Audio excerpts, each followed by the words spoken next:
28 দিন ধরে শ্রীকৃষ্ণর সাথে যুদ্ধ করেছিল। ঠিক তখন একটা সিংহ হঠাৎ করে আসে।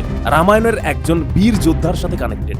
সেই কন্যাও কিন্তু শ্রীকৃষ্ণের স্ত্রী। হরে কৃষ্ণ, জয় শ্রীকৃষ্ণ।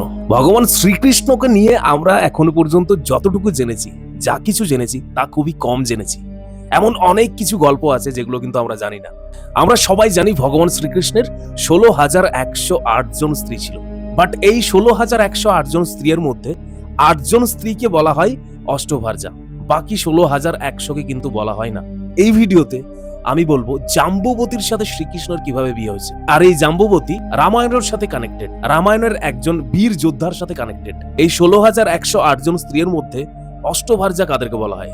এই অষ্টভার্যার মধ্যে প্রথম নামটা আমরা কিন্তু জানি, আর তার নাম হচ্ছে রুক্মিণী। রুক্মিণী আর রাধার নামটা আমরা শ্রীকৃষ্ণের সাথে কিন্তু শুনতে পাই, বাদ বাকি নামগুলো কিন্তু পাই না, তাই তো? এই 8 জনের মধ্যে বাদ বাকি নামগুলো হচ্ছে সত্যভামা, জাম্ববতী, মিত্রবিন্দা, ভদ্রা, কালিন্দী, নগ্নজিতি এবং লক্ষণা। আজকে আমি কথা বলছি জাম্ববতী আর শ্রীকৃষ্ণের বিয়ে নিয়ে। শ্রীকৃষ্ণের বংশের নাম হচ্ছে যদুবংশ। এই যদুবংশের একজন রাজা হচ্ছে সত্রাজিৎ। এই সত্রাজিতের যে কন্যা, সেই কন্যাও কিন্তু শ্রীকৃষ্ণের স্ত্রী। তার নাম হচ্ছে সত্যভামা।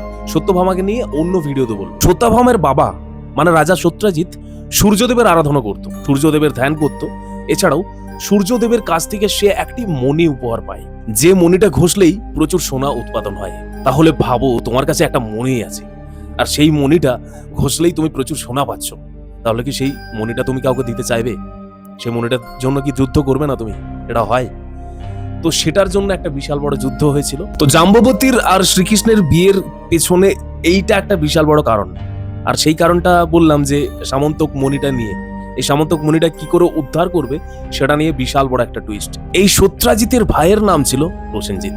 তো এই প্রসেনজিৎ শিকারে যাওয়ার সময় মণিটা পড়ে যায়। প্রসেনজিৎ যখন জঙ্গলের মধ্যে দিয়ে শিকার করতে যাচ্ছিল এই সামন্তক মণিটা পড়ে, ঠিক তখন একটা সিংহ হঠাৎ করে আসে এবং সেই সিংহের সাথে প্রসেনজিতের যুদ্ধ হওয়ায় সিংহের আক্রমণে প্রসেনজিৎ মারা যায়। সেই সিংহটা সামন্তক মণিটাকে মুখে নিয়ে গুহায় চলে যায়।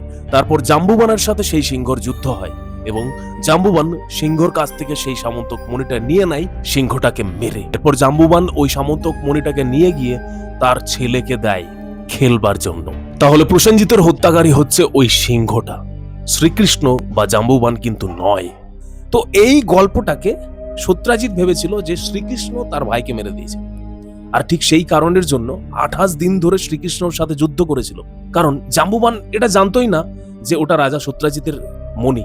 রাজা সত্রাজিৎ ভগবান সূর্যদেবের কাছে উপহার পেয়েছিল। 28 দিন পরে কি হয়েছে? সেই গুহাতে যুদ্ধ হতে থাকে, শ্রীকৃষ্ণ যুদ্ধ করতে থাকে। বাট যুদ্ধ হওয়ার পরে সে রিয়েলাইজ করেছে যে তার আরাধ্য দেবতা শ্রী রামচন্দ্রের অবতার হচ্ছেন ভগবান শ্রীকৃষ্ণ। এরপর জাম্বুবান তার কাছে ক্ষমা চেয়ে নেয় এবং তাকে তার কন্যা জাম্ববতী সহ ওই মণিটা নিয়ে যেতে বলেন। এইভাবেই জাম্ববতীর সাথে ভগবান শ্রীকৃষ্ণের বিয়ে হয়। তুমি কি জানতে এই গল্পটা? নিশ্চয় না। তাহলে ভিডিওটা শেয়ার করো।